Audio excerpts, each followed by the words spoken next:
لیکن یہ بھی بتائیں نا کہ آپ کے اپنے کتنے شہید ہو گئے.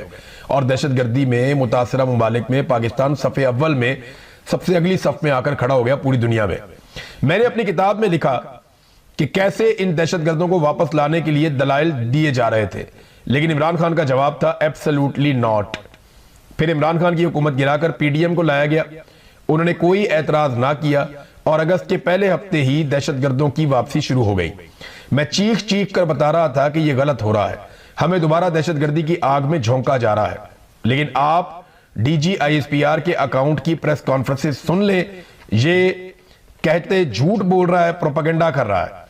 بارڈر پر باڑ لگے ہوئے ہیں اور اس کے باوجود دہشت گرد واپس کیسے آ گئے؟ چوکیاں خالی کیوں کروائی گئیں؟ جو دہشت گرد قیادت کر رہے ہیں وہ فوج کی تحویل میں تھے. مراد سعید نے بہت سارے سوالات اٹھا دیے اور پاکستانیوں کو کہا کہ وہ بھی سوال اٹھائیں. تو یہ وہ چیزیں ہیں جن کا جواب یہ تو دیتے ہی نہیں ہے نا جواب، وہ تو اپنے آپ کو جواب دے سمجھتے ہی نہیں ہے.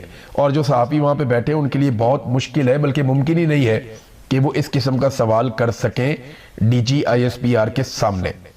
اب ناظرین، آزاد کشمیر کے جو حالات ہیں وہ گلے کی ہڈی بن گئے، لوگ منتشر نہیں ہو رہے اور یہ سب سے بڑا پرابلم ہے. نارملی کیا ہوتا ہے کہ آپ گولی چلاتے ہیں، 10 15 20 25 بندے مارتے ہیں، لوگ منتشر ہو جاتے ہیں. آزاد کشمیر میں شہادتیں لگاتار بڑھتی چلی جا رہی ہیں، 100 کے قریب شہادتیں رپورٹ کی جا رہی ہیں. اور مظفر آباد میں یہ دعویٰ کیا گیا کہ لوگ جب نکلے تو وہاں پہ اندھا دھند شام کے وقت گولی چلائی گئی، شیلنگ کی گئی، مساجد میں اعلان ہوئے، لوگ اکٹھے ہوئے. میں نے پچھلے ویلاگ میں آپ کو مساجد سے ہونے والا اعلان بھی سنوایا. اب مظفر آباد میں بھی لوگ نکل آئے، سڑکوں پہ اکٹھے ہو گئے، پورے مظفر آباد میں لاک ڈاؤن ہو گیا اور لوگ وہاں پہ بھی دھرنا دے کر بیٹھ گئے. گلیوں اور محلوں میں سڑکوں پہ خواتین اور بچے بھی نکل کر آ گئے اور خواتین اور بچوں نے احتجاج کی ایک نئی اگزامپل قائم کی ہے. وہ کہتے ہیں جی ہمارے گھروں میں چادر اور چار دیواری کا تقدس پامال کیا جاتا ہے. تو اب وہ بھی سڑکوں پہ ہیں، شہریوں پر گولیاں چلائی گئی ہیں مبینہ طور پہ، کیونکہ ابھی میرے پاس کنفرم اطلاعات نہیں ہے کیونکہ وہاں پہ یہ انٹرنیٹ بند کر دیتے ہیں. 8 لوگ شہید ہوئے اور 40 زخمی ہوئے اب تک کی جو انکنفرمڈ اطلاعات ہیں ان کے مطابق. شوکت نواز میر کے لیے بہت آواز اٹھا رہے ہیں آزاد کشمیر مظفر آباد کے لوگ، کیونکہ وہ مظفر آباد کا بیٹا ہے. یہ جو سندھ سے گیا ہوا نا، یہ بھی مظفر آباد کا بیٹا نہیں ہے. وہ جو پنجاب سے جاتی ہے وہ بھی کشمیر کی بیٹی نہیں ہے. تو یہ اپنے آپ کو کلیم کرتے ہیں کہ ہم کشمیر کے بچے ہیں، لیکن جو کشمیر کا بیٹا ہے وہ جبری طور پہ لاپتہ ہے اور پاکستان کی ملٹری اسٹیبلشمنٹ نے اس کو غائب کیا ہوا ہے. نام ہے شوکت نواز میر، دکان چلاتا ہے کتابوں کی اور لوگوں کے دل کی بات کرتا ہے. تحریک تحفظ آئین پاکستان نے ایک بہت بڑی اناؤنسمنٹ کی ہے ناظرین، اور یہ اناؤنسمنٹ کے اوپر نہ سب کو توجہ دینی چاہیے. انہوں نے ایک امدادی قافلہ آزاد کشمیر میں بھیجنے کا اعلان کیا. یہ امدادی قافلہ آزاد کشمیر میں جائے گا 3 تاریخ کی صبح 10 بجے اور یہ نکلے گا اسلام آباد سے.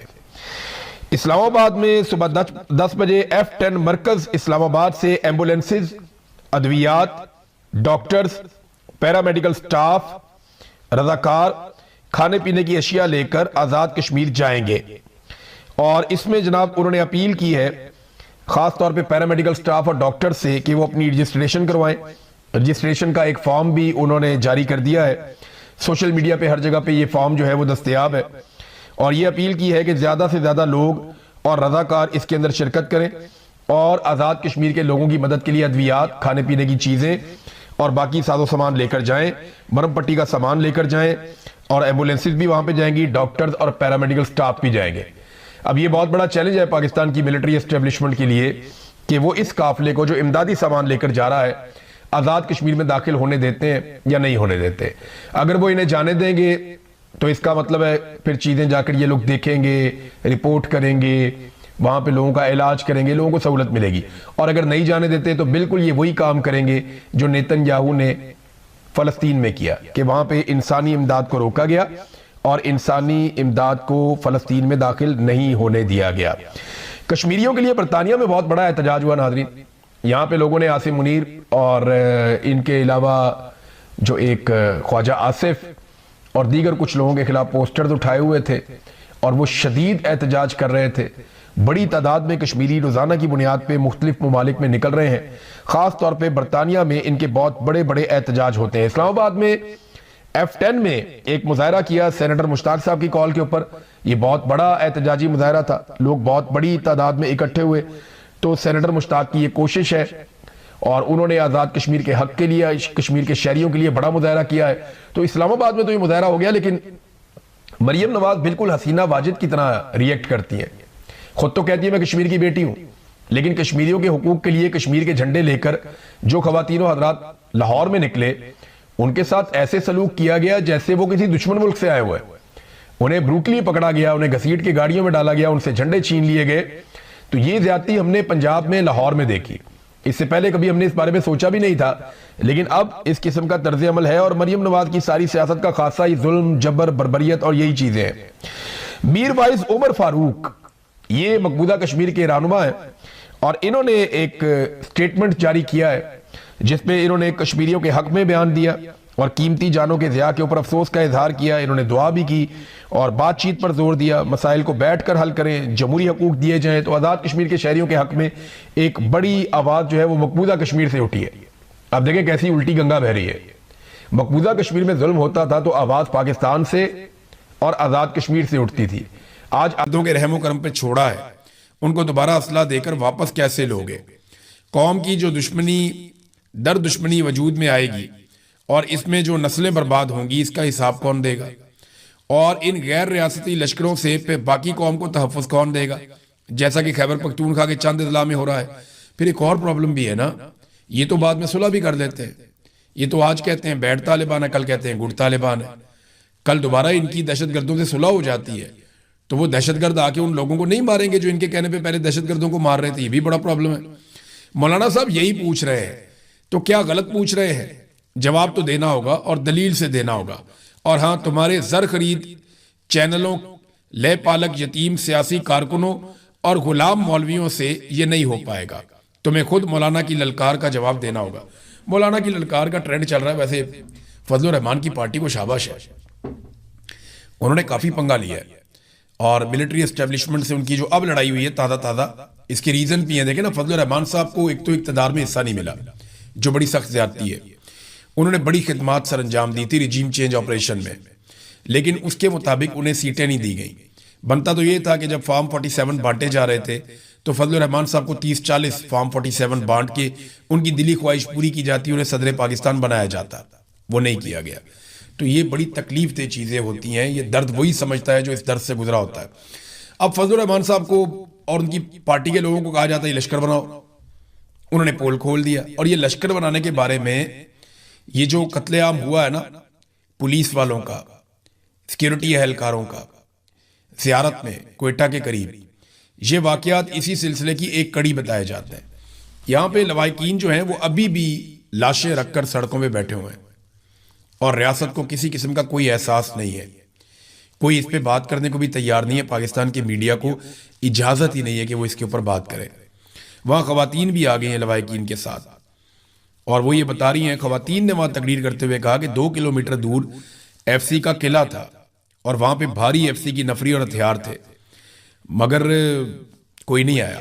یہ شہید محمد آصف کی ایک رشتہ دار ہے, وہ بتا رہی تھی کہ نہ تو یہ خود آئے ایف سی والے مدد کرنے کے لیے, فوج یا ادارے خود بھی نہیں آئے, اور اسلحہ پہنچانے والوں کو بھی وہاں جانے نہیں دیا گیا. اور وہ کہتے ہیں ہمارے قصور یہ ہے کہ بلوچستان منرل سے بھرا ہوا ہے, معدنیات ہیں بہت زیادہ وہاں پہ, اور آپ اسے ہڑپ کرنا چاہتے ہیں. دہشت گردوں نے ہمارے پیاروں کے چہروں پر تیزاب پھینکا. ایسا ظلم تو فلسطین میں بھی نہیں ہوتا. تو ہم دعا کرتے ہیں کہ یہ آخری شہداء ہوں پولیس کے, سیکیورٹی فورسز کے. لیکن یہ لیویز کے ساتھ, پولیس کے ساتھ لگاتار ہو رہا ہے, لمبے عرصے سے ہو رہا ہے. تو ناظرین, فضل الرحمان صاحب کی تازہ لڑائی ہوئی ہے اور لڑائی کا ریزن یہ ہے کہ ملٹری اسٹیبلشمنٹ نے فضل الرحمان صاحب کو دھوکہ دیا. جو ان کے ساتھ چیزیں طے ہوئی تھی وہ نہیں کی, اور اب فضل الرحمان صاحب سے ڈو مور کی ڈیمانڈ کر رہے ہیں. تو باری باری سب کی باری ہے. اگر سارے اکٹھے ہو کر نہیں لڑیں گے تو یہ سب کو باری باری ماریں گے. یہ بات تو سچ ہے. ابھی تک عاصم منیر صاحب نے کس کس سے لڑائی کی اور کس کس کو فتح کر دیا ڈرا کر دھمکا کر, اور کون کون ایسا ہے جس نے سرنڈر نہیں کیا, وہ میں آپ کو بتاتا ہوں. آرمی چیف بننے کے بعد انہوں نے جو لڑائی کی, ایک تو انہوں نے پیپلز پارٹی اور پی ایم ایل این نے تو فوری طور پہ سرنڈر کر دیا. پی ایم ایل این اور پیپلز پارٹی کو انہوں نے فتح کر لیا, اور ان جماعتوں نے مکمل طور پہ ملٹری اسٹیبلشمنٹ یا آرمی چیف کے سامنے سرنڈر کیا ہے, بلکہ اس لیول کا سرنڈر کیا ہے جو تاریخ میں کسی اور پولیٹیکل پارٹی نے نہیں کیا. آج آصف علی زرداری جو انقلابی بنا پھرتا تھا وہ یہ کہتا ہے اپنے جلسوں میں کہ جناب ہم اسٹیبلشمنٹ کے ہاتھ مضبوط کریں گے. بلاول بھی اسی طرح کی تقریریں کرتا ہے، جبکہ نواز شریف جو ہے اس کو چپ کا روزہ لگ گیا ہے اور شہباز شریف اقوام متحدہ تک میں جا کر فیلڈ مارشل کی گردان کرنے سے باز نہیں آتا. تو انہوں نے منہ کے اندر جوتا دبایا ہوا ہے اور پالش میں لگے ہوئے ہیں. تو اب عاصم منیر صاحب کا تازہ مقابلہ تو فضل الرحمان سے ہے، لیکن ابھی تک جو ان کے مقابلے ہوئے نا اس میں پہلا مقابلہ انہوں نے عمران خان کے ساتھ کیا، عاصم منیر نے. تو اس مقابلے کے نتائج یہ ہیں کہ ابھی تک عمران خان ناقابل شکست ہے، وہ ہار نہیں رہا بلکہ اس نے جیل سے بیٹھ کر عاصم منیر صاحب کو بدترین شکست دی 2024 کے فروری کے انتخابات میں. دوسرا مقابلہ عاصم منیر صاحب کا ہوا تحریک لبیک سے ٹی ایل پی والوں سے، اور اس مقابلے میں بھی ایسا لگتا ہے کہ وہ دونوں بھائی ہار ماننے کو تیار نہیں ہیں. انہیں ابھی تک جبری طور پہ لاپتہ رکھا گیا ہے، اور کبھی کبھی وہ زور لگاتے ہیں، کبھی سوشل میڈیا پہ، کبھی کسی اور طریقے سے، لیکن پی ٹی آئی نے ان سے بہت بہتر لڑائی لڑی ہے. تیسرا مقابلہ مہرنگ بلوچ کے ساتھ ہوا عاصم منیر صاحب کا. وہ آزادی اظہار رائے کا استعمال کرتے ہوئے انسانی حقوق مانگ رہی تھی بلوچستان کے لوگوں کے لیے، تو انہیں جیلوں میں ڈال دیا گیا اور انہیں لمبی لمبی سزائیں سنا دی گئیں، مہرنگ بلوچ کو اور ان کے ساتھیوں کو. تو وہاں پہ بھی وہ لوگ ہار نہیں مان رہے. چوتھا مقابلہ جو عاصم منیر صاحب کا ہوا وہ اسلام آباد میں ہوا ایمان مزاری اور ان کے شوہر سے. اس مقابلے میں جو ہے وہ انہوں نے دونوں میاں بیوی نے سرنڈر نہیں کیا. بدترین حالات کا وہ سامنا کر رہے ہیں لیکن انہوں نے ابھی تک سرنڈر نہیں کیا. میڈیا نے سرنڈر کیا ہے عاصم منیر صاحب کے سامنے. اگر کہیں اوورال آپ دیکھیں تو زیادہ میڈیا عاصم منیر صاحب کے سامنے سرنڈر کر گیا ہے. عدلیہ جو ہے وہ آلموسٹ آپ سمجھ لیں 80% عاصم منیر صاحب کے سامنے سرنڈر کر گئی ہے، لیکن پاکستان تحریک انصاف نے سرنڈر نہیں کیا، مہرنگ بلوچ نے، ایمان مزاری نے سرنڈر نہیں کیا. اب کشمیریوں کے ساتھ ایک تازہ لڑائی شروع ہوئی ہے. اس میں کشمیری ہار نہیں مان رہے. یہاں برطانیہ میں کشمیریوں نے ریکارڈ احتجاج کیا، تاریخی احتجاج کیا، اور کشمیری آزاد کشمیر میں بھی ڈٹ کر کھڑے ہیں، تو وہ بھی ہار نہیں مان رہے. اب تازہ لڑائی جو آخری ابھی شروع ہوئی ہے عاصم منیر صاحب کی وہ ہے فضل الرحمان صاحب سے. تو دیکھتے ہیں کہ فضل الرحمان صاحب کب تک لڑ پاتے ہیں. فضل الرحمان صاحب ایسے لمبی لڑائی کبھی بھی نہیں لڑتے. انہوں نے تو پرویز مشرف سے بھی لمبی لڑائی نہیں لڑی تھی، وہ بیچ میں کہیں نہ کہیں. اور فضل الرحمان صاحب تب تک لڑتے بھی نہیں ہیں جب تک کہ انہیں پوری طرح یقین نہ ہو جائے کہ اب لڑائی لڑنے کا وقت آ گیا ہے. یا تو عاصم منیر صاحب کا جو مکمل فیلئر ہوا ہے ان کے رجیم کا، انہوں نے پاکستان کی ہر شے کو تہو بالا کر کے تباہ کر دیا ہے اور اس رجیم کو کوئی کامیابی نہیں ملی. اس کی وجہ سے شاید بہت زیادہ انٹرنل ایک رد عمل ہے اور فضل الرحمان صاحب اس صورتحال کو بھانپ گئے. ورنہ فضل الرحمان صاحب موقع محل دیکھے بغیر کبھی بھی لڑائی میں اترتے نہیں ہیں، یہ بات ہم سب بڑی اچھی طرح جانتے ہیں. ناظرین، سہیل افریدی صاحب، بلکہ میں خواجہ آصف صاحب نے جو سٹیٹمنٹ دیا پہلے ذرا وہ آپ دیکھ لیں. بڑا سخت سٹیٹمنٹ خواجہ آصف نے دیا فضل الرحمان کے خلاف. وزیر دفاع ہیں، انہوں نے کہا جی کہ فضل الرحمان کے بیان کو بے حسی قرار دیا کہ فوجی جوانوں کے وطن کے لیے قربانی کو تنخواہ سے جوڑنا شہداء کے لواحقین کے جذبات مجروح کرنے کے مترادف ہے. فضل الرحمان کے جو بیان کے اوپر انہوں نے کافی رد عمل دیا. انہوں نے کہا جی کہ فوجی جوانوں کی وطن کے لیے قربانی کو ان کی تنخواہ سے جوڑنا غیر منصفانہ ہے. ایسا بیان شہداء اور ان کے خاندانوں کی دل آزاری کے مترادف ہے. کوئی شخص محض تنخواہ کے لیے اپنی جان نہیں دیتا. قبضہ کیا وہ پاکستان کا تھا، وہ انڈیا نے کنٹرول کر لیا اسے. بہت ساری چوٹیاں وہ لے گیا اور ان کو پتہ ہی نہیں چلا. پھر اسی طرح کارگل میں جنگ ہارے اور وہ واقعی ہارے ہیں، اور وہ جس طریقے سے ہارے ہیں انڈیا اس کو سیلیبریٹ کرتا ہے، آج بھی سیلیبریٹ کرتا ہے. بڑے ہمارے قیمتی جوانوں کا خون وہاں پہ بہہ گیا تھا، اور وہ ایک ایسا ایڈونچر تھا جو پرویز مشرف صاحب نے کیا. نواز شریف صاحب آج بھی روتے ہیں کہ جناب میرے ساتھ پرویز مشرف نے دھوکہ کیا تھا. سہیل آفریدی نے ایک سرنڈر کیا پاکستان کی ملٹری اسٹیبلشمنٹ کے سامنے. تازہ سرنڈر ہے، میں آپ کے سامنے رکھ دیتا ہوں. سہیل آفریدی صاحب نے کیا یہ کہ جو خیبر پختونخوا کے ڈائریکٹر اینٹی کرپشن صدیق انجم، انہیں جو ہے وہ محکمہ پروسیکیوشن کو واپس کر دیا گیا ان کی خدمات کو. اچھا، یہ نا اسٹیبلشمنٹ کا بڑا دباؤ تھا. انہوں نے ایک جج صاحب جو ہیں ان کے خلاف، جو اسٹیبلشمنٹ کے بڑے پسندیدہ جج صاحب ہیں، ان کے خلاف معاملہ کیا ہوا تھا. تو کافی عرصے سے یہ ڈیمانڈ تھی، اور علی امین گنڈا پور کے دور میں تو علی امین گنڈا پور نے ان کو نہیں جانے دیا، لیکن سہیل آفریدی نے وہی کیا جو ملٹری اسٹیبلشمنٹ چاہ رہی تھی اس معاملے پہ. اب آ جائیں ناظرین خطے کی صورتحال، وہ بڑی خوفناک ہو گئی ہے. باقاعدہ ایک جنگ شروع ہو گئی ہے. ایران نے کئی بحری جہازوں کو نشانہ بنایا، اور یہ وہ بحری جہاز ہیں جنہیں امریکہ گزارنے کی کوشش کر رہا تھا عمان کے قریب سے ایک نئی راہداری میں سے. امریکہ نے ایران کی سرحد سے دور